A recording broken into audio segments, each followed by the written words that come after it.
everybody. So today we are trying something a little bit different. As we all know, we are living in unprecedented times with this whole coronavirus thing, that everything has been canceled. Everything is on hold, where we're all trying to not get sick and not get each other sick. And that includes the church, at least for me and my faith. They are all canceled. Probably for the next month.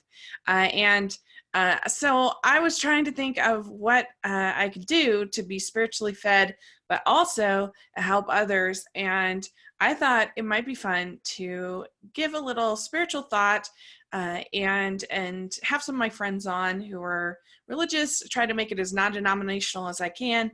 And we have this something to sort of spiritually feed people each week while this is happening, since we can't go to church. And so what I'm going to do is I'm going to give a little talk, and then a little sermon, a little talk on a topic, and then after it, I'm going to talk about it with one of my friends.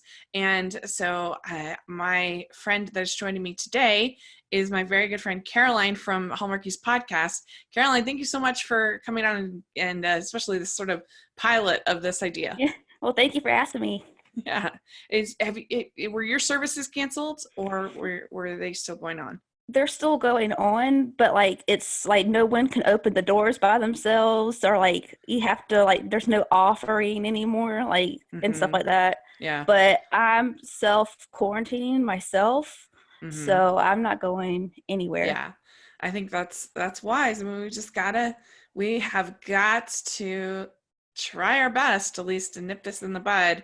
And I feel like there's nothing else that we can really do. I mean, we've done everything we can, and of course you want to use common sense and things, but yeah, it's an unsettling, tense, anxious time for sure. Yeah, especially with autoimmune disease and stuff like I have. Right. It's really scary. They keep saying immunocompromised people stay away. I'm like, that's me. Oh my gosh. Yeah, right. Oh my gosh. All right. Well, so like I said, I'm going to give a little talk, and then we will have a little Q&A. I mean, it doesn't need to be that formal, but anyway, we'll see how it goes. And if we want to change it up next week, we can. But this is what we're going to try for now.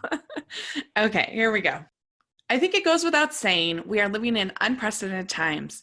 We have all faced many challenges through our lives, but none of us have faced this challenge that is happening at this moment right now.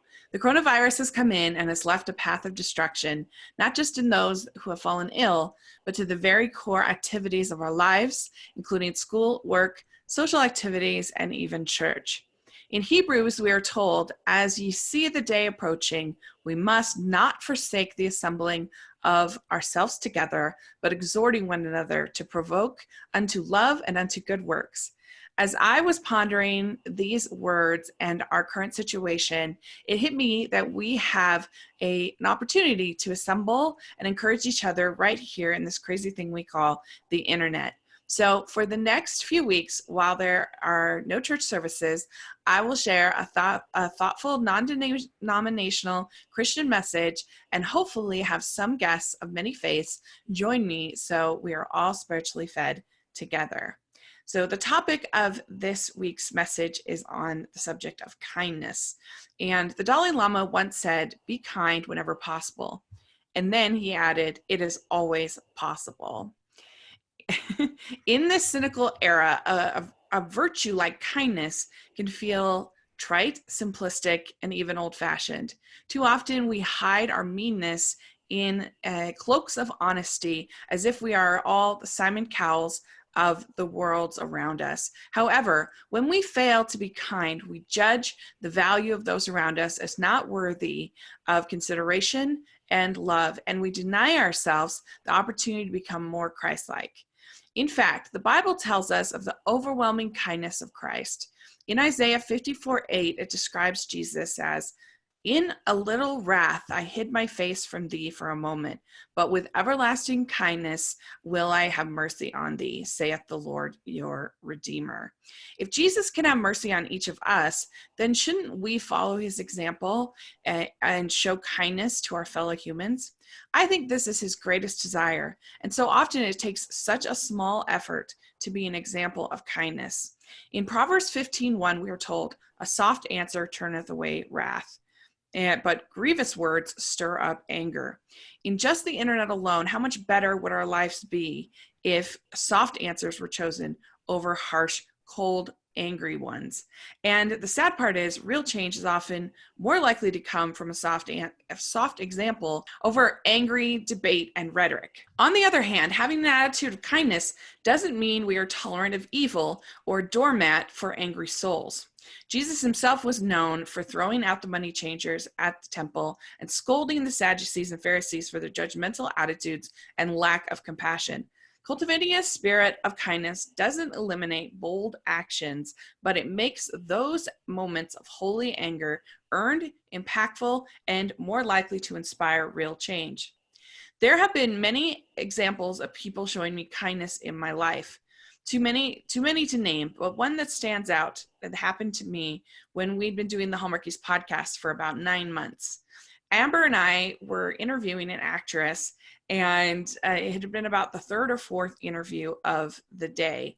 The actress had a knock at the door. This was about 15 minutes into the interview, and so she went and got the door, and I put the recording on pause. Then she came back and she continued on with the interview.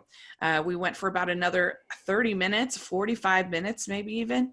And then I looked down and realized I had turned the recording, I had failed to turn the recording back on from when it had been on pause.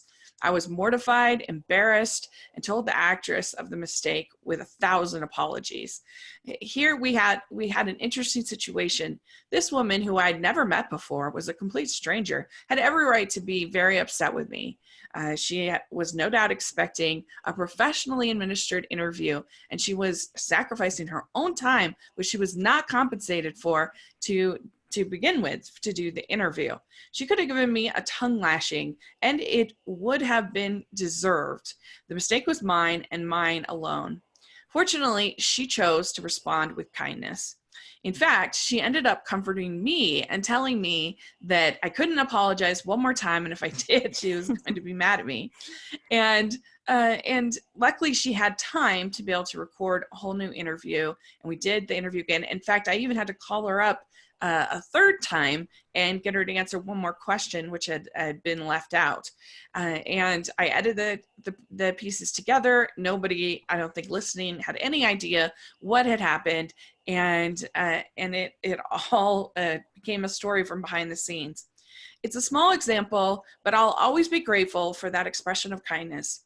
It's charity like that which encourages me to be more tolerant, forgiving, and to give people I'm inclined to be irritated with the benefit of the doubt. Henry James once said, 3 things in human life are important. The first is to be kind, the second is to be kind, and the third is to be kind. May we all try to develop a spirit of kindness, especially in these tense times, is my prayer. Mm-hmm. So there we go. That's my little talk. So Caroline, what for you, hearing my experiences, what for you is a memorable experience that you can think of that you wouldn't mind sharing with somebody who maybe showed you some kindness? I remember back in high school, like I was going through like a family like emergency, and like I didn't want anyone to know at school, and like I was really like down about it, and like a teacher pulled me aside and it's like, you're not acting yourself, like what's going on? And I told him what was going on, and like he just comforted me and like showed me kindness. He didn't have to do that. Like a teacher didn't, like we had a whole other class full of people, and he didn't have to do that. And I still remember that, and he's still one of my favorite teachers, and like he let me like not take a test when I needed it. Like when the test was supposed to be going on, he let me have an extra day. And I really appreciated that. He was really kind.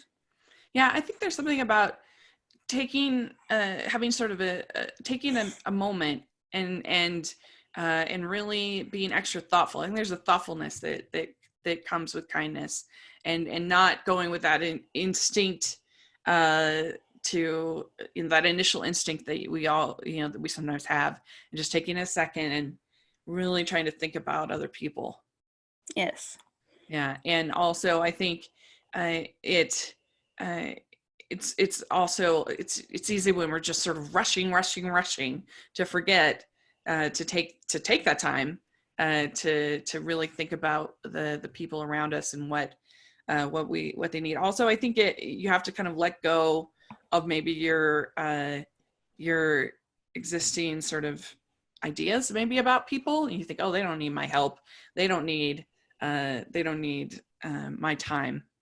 Like I also remember one time, like it was a football game, and it was actually my cousin's dad was the ref of the football game, and my cousin was just put in the hospital, and like he was kind of like being too harsh and stuff. And this other football dad was like, "We don't know what's going on in his family. Like we need to give him some slack." He didn't know that my cousin was just put in the hospital and having to have a surgery the next day. And I still remember that. He's like, you never know what's going on in someone's life. So you got to be kind, like any chance you get. Yeah. And I think there's sort of this idea that, well, we don't have to be kind because we're being honest, but the thing about that is that honesty is only helpful over kindness, or it only is kindness when we're talking about this kind of telling it like it is kind of idea, is only helpful if that person, if we have kind of, I would say, sort of stewardship over that person, or we have some kind of, like for instance with Simon Cowell, if you're going to use that as an example, American Idol, he actually has to tell people he only has so many spots, and so he has to tell people, are they in or are they out? But also in his mind, at least, he's trying to help them kind of with their career, right?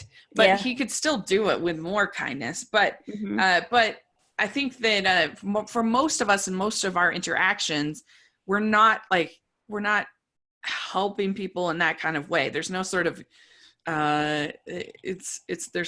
there's no sort of immediacy benefit to doing that, if that makes sense. I agree. Yeah. Yeah.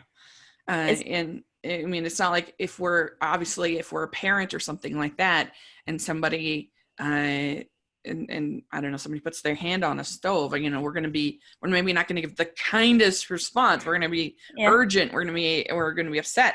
But because we want to protect those that we love. But I think there's a scripture where they say that offer admonition, but then afterwards overflow it with kindness. Yeah. And so I think that's the best way to do it. Yeah.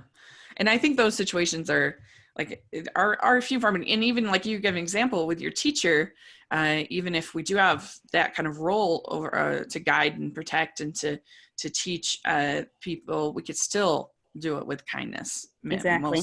Most of the time. Yeah. Yeah. And how do you think we can develop this spiritual attribute of kindness? What do you think we can do to be better at it? I honestly just pray about it, just continuing to ask God, just give this to me, because we can't get it on our own. We're messed up people, so we need God's help every chance we get. Yeah. That's what my dad always says. Yes.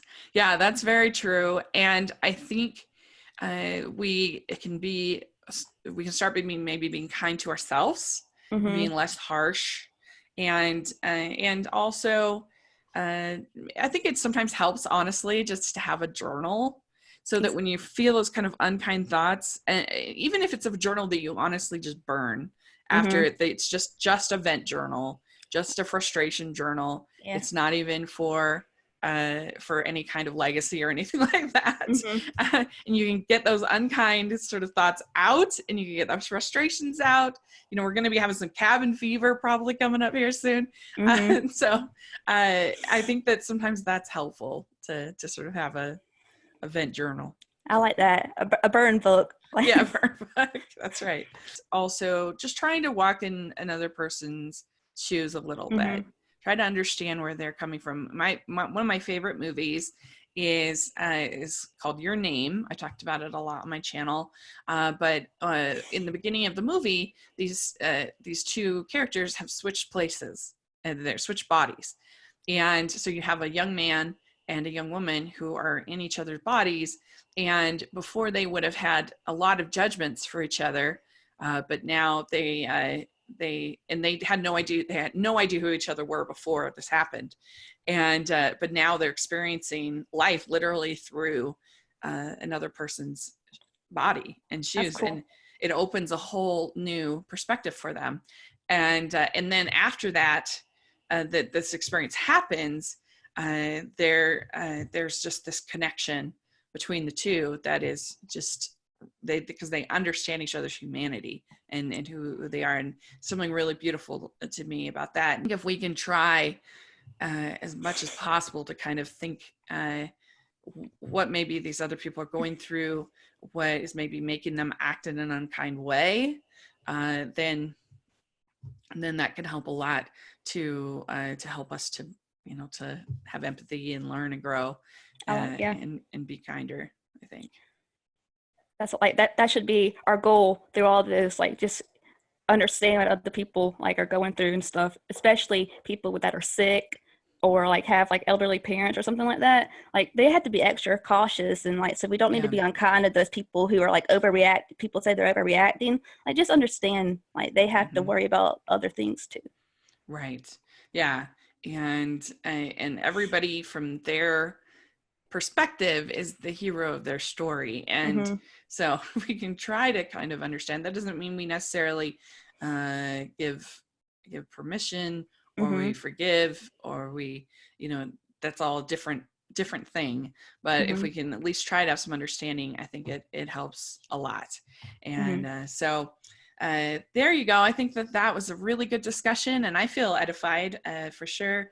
Yes. And so so let us know if you're listening, what you think, what of this idea, what topics you might like to hear, and hope that it helped you, since we can't go to church, that this gave you some spiritual edification. And Caroline, thank you so much for thank coming. you for asking me. Yeah, this was really fun. You were a perfect person to do it with this time. And so if people want to follow you on Twitter and all that fun stuff, how can they do that? Follow me on Twitter at @MetaCarolineR. Great. And make sure you're following the Homeworkies podcast. Like we're not going to miss a beat, because we do it all from home, and we're going to have bonus content. And like we just did an episode on the High School Musical, the series, episodes 1 through 5 yesterday. So check that out. But definitely, even if you don't watch Hallmark movies, we have a lot of fun content, and so hopefully that can be something fun for everybody. But yeah, and make sure you're following Rachel's reviews all over social media and iTunes and YouTube. And really, I want some feedback on this. I really want to hear what you think. So that would be great. Thank you. And that's all. I think that's everything. So thanks again, Caroline. I really appreciate it. And thank you. Yeah, we'll talk again soon. Bye, everyone. Happy Sunday. Bye.